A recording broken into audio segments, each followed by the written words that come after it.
നമസ്കാരം. കഴിഞ്ഞ 5 വർഷത്തിലേറെയായി ജനങ്ങൾ ഏവരും ഉറ്റുനോക്കുന്ന ഒരു കാര്യമാണ് കേരളത്തിലെ ടൂറിസം മേഖല. കോവിഡ് അനന്തരം വലിയ രീതിയിലുള്ള തകർച്ച മേഖലയ്ക്ക് സംഭവിച്ചെങ്കിലും അവിടെ നിന്നൊക്കെ വലിയ രീതിയിലുള്ള തിരിച്ചുവരവ് ആ മേഖലയിൽ സംഭവിക്കുകയുണ്ടായി.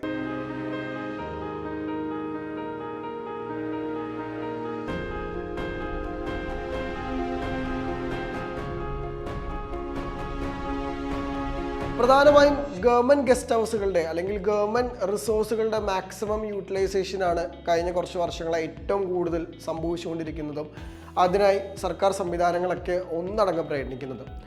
ഇപ്പോൾ പൊന്മുടിയിലെ തന്നെ 4 നിലയുള്ള ഗവൺമെൻറ് ഗസ്റ്റ് ഹൗസുകളടക്കം ജനങ്ങൾക്ക് ആക്സസിബിൾ ആയിട്ടുണ്ട്. അതൊരു വേൾഡ് ക്ലാസ് സംഭവം എന്ന് തന്നെ നമുക്ക് വിശേഷിപ്പിക്കേണ്ടി വരും. മാത്രമല്ല അതിനെക്കുറിച്ചുള്ള നമുക്ക് ഒരുപാട് വിവരങ്ങളൊന്നും ലഭിക്കാനുണ്ട്. ടൂറിസം വിഭാഗത്തിൻ്റെ ഏറ്റവും പ്രസ്റ്റീജിയസ് പ്രോജക്റ്റുകളൊന്നായിട്ട് അത് അവശേഷിക്കുന്നുമുണ്ട്. ഗുരുവായൂർ, കന്യാകുമാരി, വയനാട്, ആലുവ, മൂന്നാർ, കാലിക്കറ്റ് എന്നിവിടങ്ങളിൽ പൊന്മുടിക്ക് പുറമെ സർക്കാർ ശ്രദ്ധ കേന്ദ്രീകരിക്കുകയാണ് പ്രധാനമായിട്ടും. അടുത്ത കാലത്തായിട്ട് വലിയ രീതിയിലുള്ള നേട്ടം ആ മേഖലയിൽ സംഭവിക്കുന്നുമുണ്ട്. മാത്രമല്ല വേൾഡ് ക്ലാസ് ആയിട്ട്, അതായത് പുറത്തുനിന്നുള്ള, അതായത് മെഡിക്കൽ ടൂറിസം പോലെയുള്ള വലിയ രീതിയിലുള്ള പുത്തൻ മേഖലയ്ക്ക് ഊർജ്ജം പകരുന്ന ഒരുപാട് പ്രൊജക്റ്റുകളാണ് സംഭവിച്ചുകൊണ്ടിരിക്കുന്നത്. നമുക്കെല്ലാവർക്കും അറിയാം, ഒരുപാട് വിദേശ ടൂറിസ്റ്റുകളെ ആകർഷിക്കുന്ന ഒരു സ്ഥലമാണ് പൊതുവെ കേരളം, അല്ലെങ്കിൽ കേരളത്തിൻ്റെ ടൂറിസം സാധ്യതകളൊക്കെ. അതിനൊക്കെ എത്രത്തോളം പൊട്ടൻഷ്യൽ എത്തിക്കാൻ പറ്റുമോ അത് തന്നെയാണ് ശരിക്കും ഈ പ്രൊജക്റ്റുകളുടെയൊക്കെ ലക്ഷ്യം നമുക്ക് പറയേണ്ടി വരും. വിനോദസഞ്ചാരികളുടെ അഭിസംബോധന ചെയ്യുന്ന, അല്ലെങ്കിൽ അവരുടെ പ്രധാന പ്രശ്നങ്ങളൊക്കെ അഭിസംബോധന ചെയ്യുന്ന രീതിയിലാണ് ഈ പറഞ്ഞ ഗവൺമെൻറ് സംവിധാനങ്ങളൊക്കെ മുന്നിലേക്ക് വെക്കുന്നത്.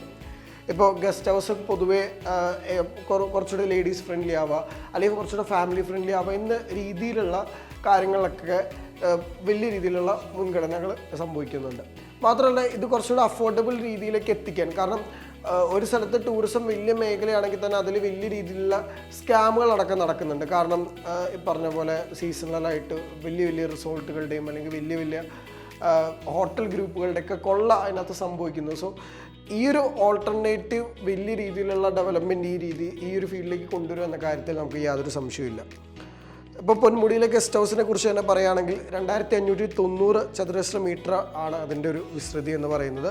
ഏകദേശം 22 വലിയ രീതിയിലുള്ള പ്രീമിയം റൂമുകളാണ് അതിനകത്ത് അവൈലബിൾ ആയിട്ടുള്ളത്. മാത്രമല്ല വലിയ വിശാലമായിട്ടുള്ള കാർ പാർക്കിംഗ് സൗകര്യം അതിന് ലഭിക്കുന്നുണ്ട്.